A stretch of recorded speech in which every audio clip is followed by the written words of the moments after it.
Welcome boys and girls, Christine here with a discussion about Total War Warhammer 40,000, which is likely to be one of the next two Total War games that Creative Assembly will be releasing in 2026. Or so we believe. Here's what we do know, based on Creative Assembly's public statements. They are going to announce things in early December alongside the release of Tides of Torment, and they've also stated before that they are working on Alien Isolation 2, as well as both a fantasy and a historical Total War game.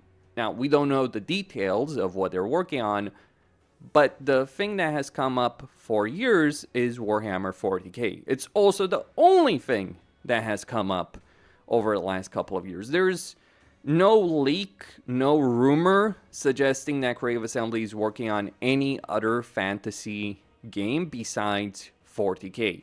Sure, people can talk about Lord of the Rings, they can talk about Age of Sigmar, they can talk about Warhammer 4 even, but I think it's most likely to be Warhammer 40k. Who knows, maybe they do surprise us in December, but I think if there's smoke, there is fire, so 40k is likely the next Total War game. But here's the thing, Creative Assembly is also in the danger zone right now as a company and have been for the last 2 years, ever since the debacle of Shadows of Change, Pharaoh, and Hyenas. And with the next Total War game, they not only needed to succeed, but they needed to go way beyond what any other Total War game has ever done, including Three Kingdoms.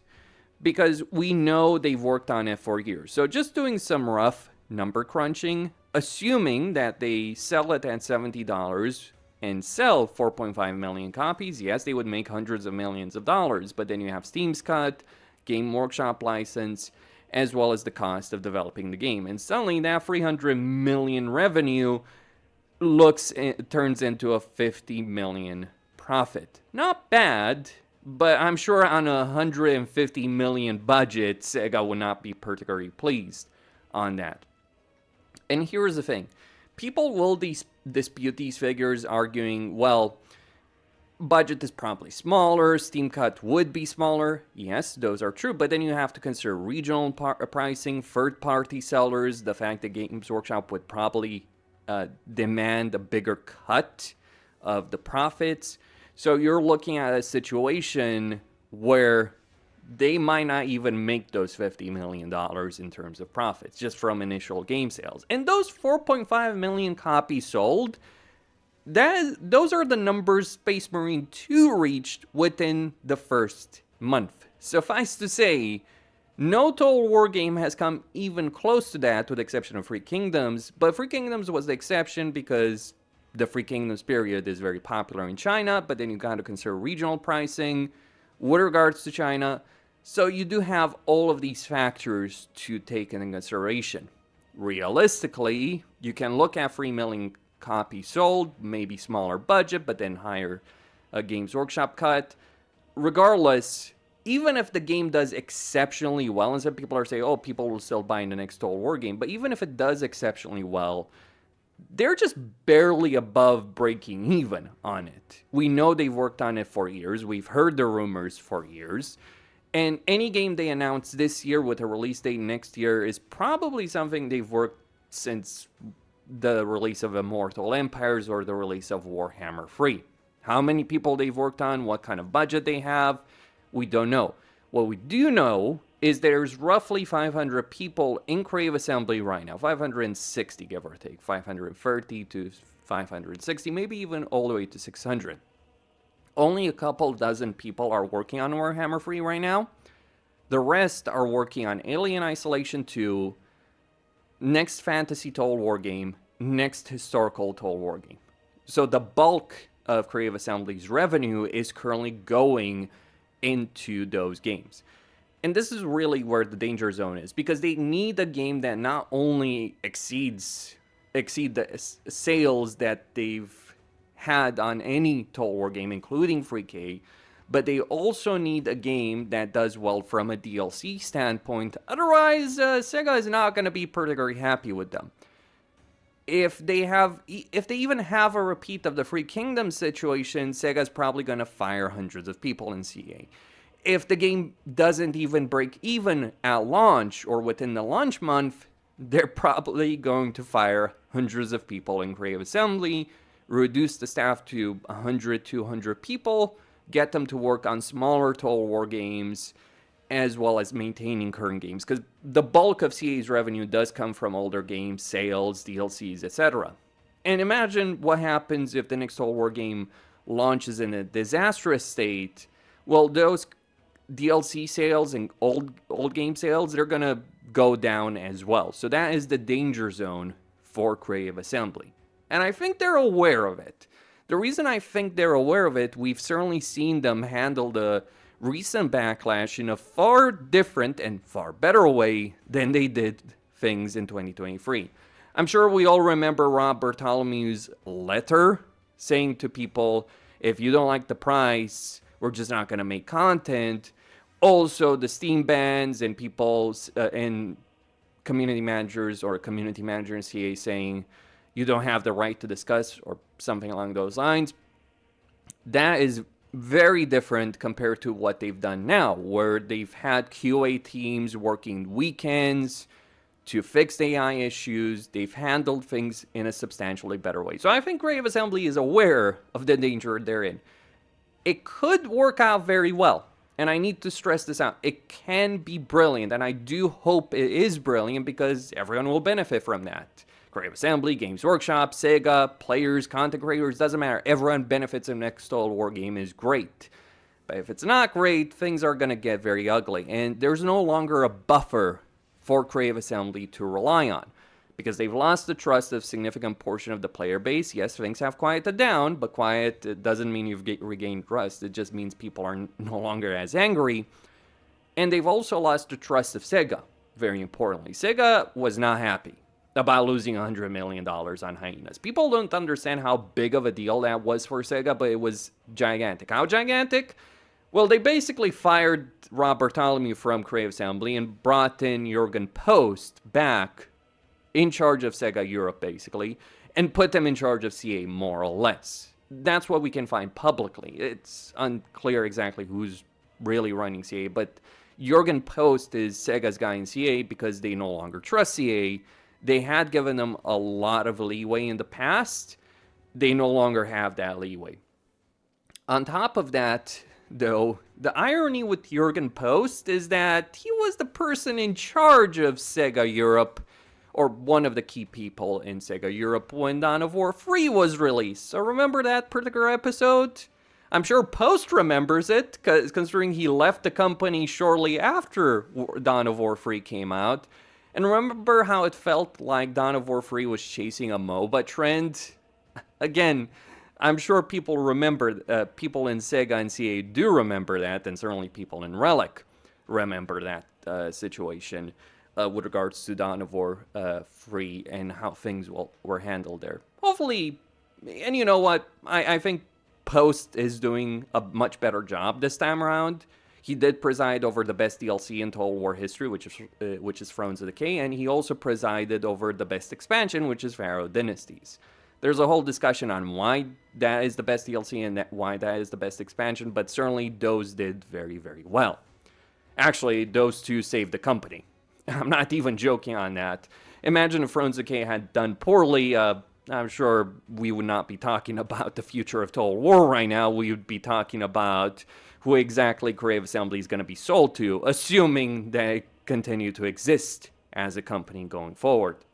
So, lots of problems for Creative Assembly. They are in the danger zone, but they can also do very well. They certainly have the market conditions to do well. 40K is in the kind of situation where there's a lot of publicity surrounding it. There's a lot of cultural hype surrounding it, between Dawn of War 4, Amazon series, Astartes 2, etc., etc., etc. So there is a huge amount of potential. I think Creative Assembly is aware of that, but it is a risk. It is a risk because the existing Total War player base is not at all happy with them, and we've seen that. And people are saying, oh, Total War games will always sell. Shadows of Change did not sell. Pharaoh did not sell. Troy did not sell. Actually, Troy was not even played, even though it was available for free. People got Troy for free and then didn't play it. It certainly didn't sell anything in terms of DLC or anything like that, because people were not even interested in engaging that game. Free Kingdoms, the best-selling Total War game in history, had horrible DLC numbers, which is the reason Free Kingdoms 2 was effectively canceled, alongside other things. Other things have happened. In fact, the situation in 2023 may have led to the full cancellation of Free Kingdoms 2. Maybe they had still hoped to do that at one point. Maybe the World War I game. It depends on who you trust on that, what kind of sources. But yeah, suffice to say, there was a significant impact over events in 2023 with regards to the future of CA and the future of Total War. But as the situation Creative Assembly finds itself in right now, with respect to 40k itself as a game, there's big questions with regards to how they would do land battles, the interactions between battles and the campaign, space battles, and so on and so forth. I would say that a lot of people bring up the engine, but I don't think the engine is as much of a limiting factor as people might believe. Sure, a new engine would be great. I think loading screens in this day and age are not necessarily something we need to deal with anymore, given how technology has developed, and we can have much larger scale battles. Which, given the fact that Dawn of War 4 is coming out in 2026, they probably do need to at least outscale Dawn of War 4. Yes, we need Titans, big Titans, Imperator Titans in the game. How they handle that, that's a big discussion. Worth pointing out that the leaks surrounding 40k Total War from various people indicate that development of the game has actually run fairly well, apparently. So whatever concerns people might have, I think Creative Assembly is aware of it, and I'd like to remind people that the same concerns that people have about how they would do a space game are similar to the concerns people brought up about how they would handle Total War Warhammer 1, with single entities, flying units, magic, lords, heroes, etc. And they did that. Say what you will about Warhammer 1, it did a lot of things very, very well in terms of performance, in terms of battles. It did have its failings, many failings, but it also achieved genuine success as well. One shouldn't forget that aspect about the game. I think with naval battles, it would be great to have something similar to Battlefleet Gothic Armada 2, or better. I would like larger ships, personally, because I think the ships in Battlefleet Gothic Armada 2 felt too small for how gigantic they actually are in the lore. I mean, you look at Empire War, a Star Destroyer feels like a Star Destroyer, a Corvette feels like a Corvette. Then you have gunships that are 1 kilometer long almost in 40k in Battlefleet Gothic Armada 2 that are the size of fighters. That's not how it should be, but we'll find out if they even do space combat in the first place. We, of course, have the rumor from Chapter Master Valrak that they're looking at Helldivers 2 style campaign, and what that really means is that it's likely going to be some mode. We're going to have traditional modes, we're going to have skirmish, etc., but it's going to be some mode likely inspired by Helldivers 2. This is probably where you look back at post and think to yourself, well, back with Dawn of War 3, they chased the MOBA trend. Now they're chasing the Helldivers 2 trend. I think one is much better suited to a Total War game and a 40k game than the other. That is my perspective on it. Hopefully it will have a good amount of grit and realism, but we need to see how they do handle all of that. Lots of questions, lots of things they need to answer on this subject, but I think it can work brilliantly well. They just need to handle Warhammer 3 in a good fashion. By that I mean they should release Neferata, Tanquil, Nagash before the next Total War game, whichever that game ends up being. Launch window wise, you really have 2 launch windows in any given year. So you have between end of February until early June, and then you have late August, very late August, early September until late November, early December at worst. Early December is not a great launch window. You could do it, but I don't think it would be great. Can be done, but it also comes with its own drawbacks. I would expect them to release more DLC for Warhammer 3 in the early part of next year, and then new games in the latter part of next year. But who knows, maybe Creative Assembly actually does release the next Total War game, or one of the 2 new Total War games in the early part of next year. That would be phenomenal. I would say this as both a Total War player and a content creator. That would be amazing, but remains to be seen. I think Neferata should come out soon enough. I think Nagash and Tankle and Times DLC basically should also come out soon enough, but we'll find out about all of that. Costin here, signing out. Stay tuned for more.